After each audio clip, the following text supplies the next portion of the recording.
My name is Tom and I love all types of cars, especially turbocharged ones. I also enjoy wrenching and racing, so let's see what we can get into today in the Turbo Garage.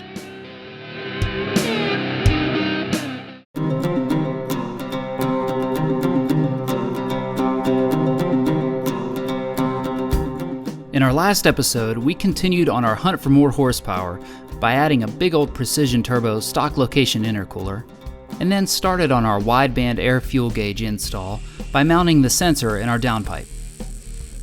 This project has taken a little longer than I wanted, but with the rainy spring and summer we've been having, it doesn't bother me too much. That said, we're now in the home stretch and we'll be finishing up the last few to-dos on our project plan today. So let's get to work. Our first task is to finish up the install of our Innovate Motorsports complete all-in-one digital MTX wideband air-fuel ratio gauge kit.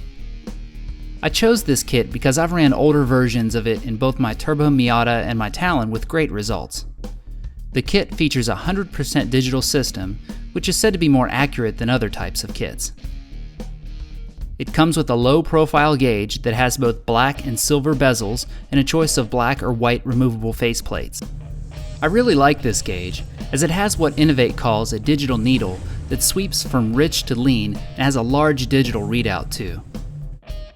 Also, while I'm not currently using this feature, it offers two 0 to 5 volt outputs, which allow you to view and record your air-fuel readings in a separate engine management system or data log tool.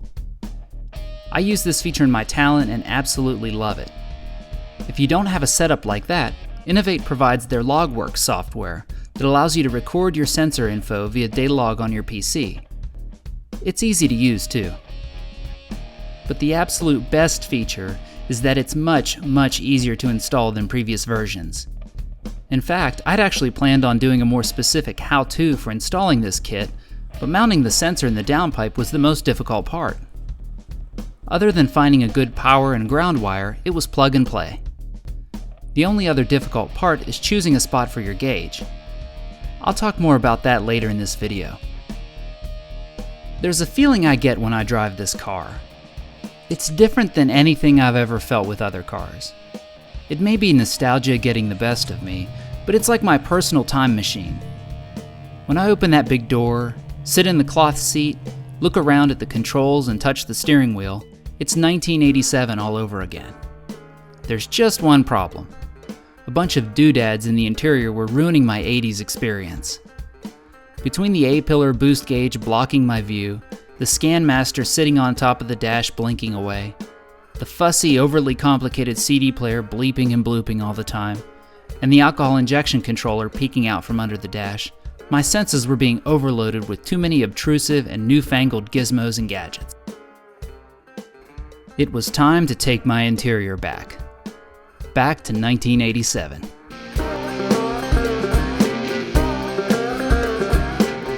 To do this, we start by removing the T-tops to get plenty of light into the interior. Yeah, that's more like it. The number one thing inside this car that was killing my 1987 vibe was the aftermarket stereo that was in the car when I bought it. Now don't get me wrong, it's a fine stereo made by Eclipse, who probably makes great stuff. But between the flip face that exposed the CD slot, the crazy text that scrolled across the screen constantly, the bevy of blinking lights on the screen that pulsated to the music, and the various beeps that it let out, I'd had enough of this thing. It only took me about 2.2 seconds to pull off the console trim and rip this thing out. It was pretty satisfying, until I saw the boatload of wires coming out of its rear end. Thankfully, the previous owner used a plug-and-play adapter harness to preserve the factory wiring, so I was very happy to see that.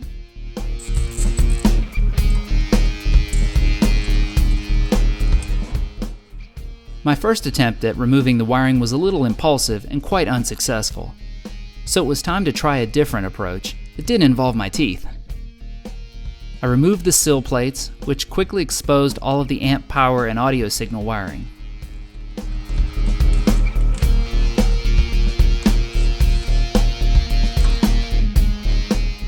I started by pulling out the amplifier's main power wire that led from the battery under the hood on into the car.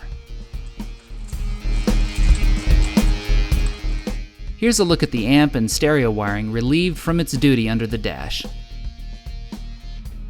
The next step in unraveling this acoustic sweater was to remove the rear seat. Once that was out of the way, we could focus in on the boat anchor of an amp that was along for the ride in the trunk. Within seconds, I unbolted it, removed all of the wiring connections, and gave it a good throw. From there, I could pull the remaining wiring out of the car. All told, here's the big pile of stuff that was removed. Ah, that feels better. So what are we replacing the futuristic Eclipse stereo with? This hunk of General Motors car audio supremacy straight from 1987. Its main feature is awesomeness, which is achieved by having both a 5-band graphic equalizer and a loud button. Boom! I bet that newfangled Eclipse stereo doesn't have auto DNR, or auto reverse for that matter.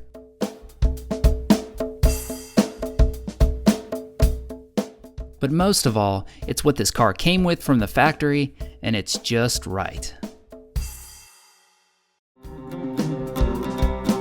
This car came with a well-known and very nice progressive alcohol injection kit. I've been using water and alcohol injection in my turbo cars since the late 90s and absolutely love it. While I was happy that this car had one, I could not get it to inject properly based on boost, so I decided to investigate. This is what I found. It looked to be installed properly, but messy and tangled wires keep me up at night, so I ripped all of the components out to get a better look. While I was doing that, I also removed the boost gauge and ScanMaster. Here's the pile of all that stuff. This was what I like to call the point of no return, when things look really bad and you just have to power through it knowing that the end result will be better. Here's a look at the alcohol injection components that were hanging out under the dash in various places. It's all quality stuff, but I wanted a simpler and more modern brain for this injection setup. So I chose the VeraCool 2 from Cooling Mist. I'd always heard good things about this unit, and to make the deal sweeter, I got a great closeout price on this from their Facebook page, since they now have a newer version out. This one features a built-in map sensor to inject alcohol based on boost input, but can also inject based on voltage input if needed. I like the very simple set of knobs on the front for adjusting the minimum and maximum injection settings. But the best feature to me was the big digital display, so it's crystal clear at what boost level the system is starting to inject and when it's reached maximum flow. It also displays boost pressure while driving, so I can eliminate my old A-pillar boost gauge too. We're jumping ahead a little here, but here's what it looks like in action. For this test, I'm using a hand-operated pump to simulate boost pressure.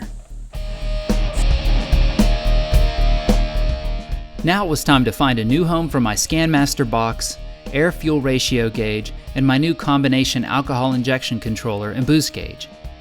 I didn't want to see this stuff sitting in various places in the cabin like before, so I used an age-old trick, one that I've used in many of my old cars. I hid them in the glove box. This is my old 2003 Lancer Evolution. I wanted it to look 100% stock inside and out, so I carefully hid any modifications that I did. Can you spot any here under the hood? To continue this theme in the interior, I mounted the boost gauge and Super AFC in the glove box. Anytime I wanted to monitor this stuff, I popped open the glove box. The other 99% of the time, it was completely out of sight.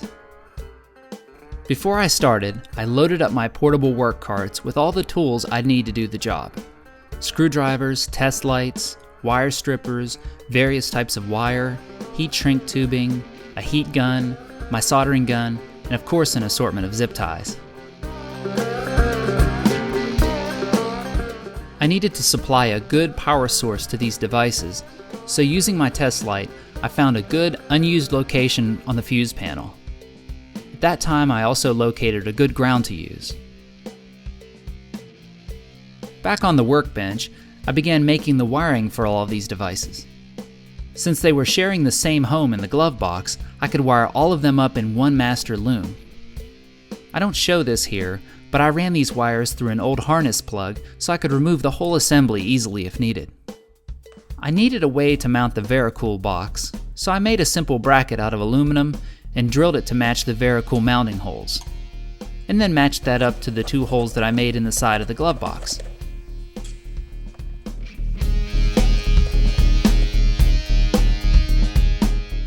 With the Vericool bolted in, I then mounted the ScanMaster box under it and the Innovate air fuel gauge on the other side using an old Autometer gauge pod that I had. I was pretty happy with this, so it was time to take it over to the car and wire it in for good. I connected the power and ground wires, hooked up the ScanMaster to the diagnostic port, ran a boost reference line to the Vericool box, along with its output wires to control the alcohol pump, and secured the wires under the dash. Here's how things look under the driver's side dash compared with how it looked before. It's much cleaner now, and you can't even really tell there's anything besides the stock wiring under there.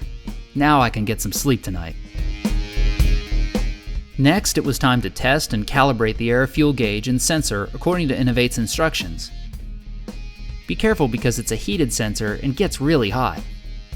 While starting and then calibrating, the gauge will read HTR as seen here. Once it's done, it will display the air-fuel ratio, which in free air will be 22.4. Oh, and if you ever see this number while doing a wide-open throttle pass, abort! Abort! So here's how it all turned out.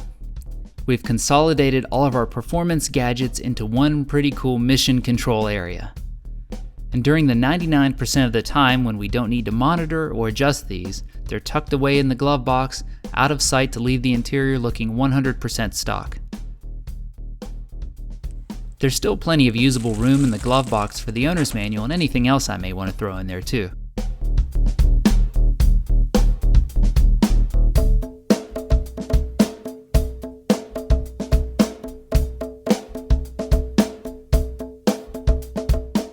Oh, and I absolutely love my old GM stereo. And it sounds really good too. Thanks for watching.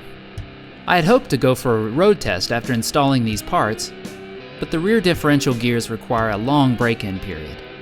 So next time we'll go for a ride during and after break-in, and I'll give you all of my impressions of how it turned out.